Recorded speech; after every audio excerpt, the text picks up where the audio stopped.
జగమే మరపింపజేయునది కన్న తల్లి ప్రేమ. శిశువైనా పశువైనా తన తల్లి బుడికై పరుగులు తీయునులే. జననీ అను మాటలోని తరియుచు మనిషి జన్మ.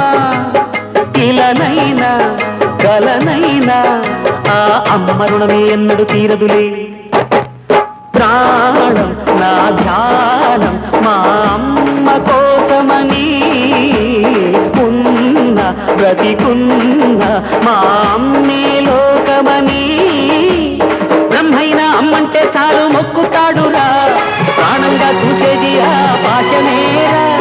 దేవుణ్ణైనా ఎదిరిస్తాను, కాలాన్నైనా శాసిస్తాను, అమ్ముంటే చాలంట అండగా. అమ్మ అమ్మ మాయమ్మ, అమ్మంటే నేను అమ్మ, చల్లంగా చూడవమ్మ.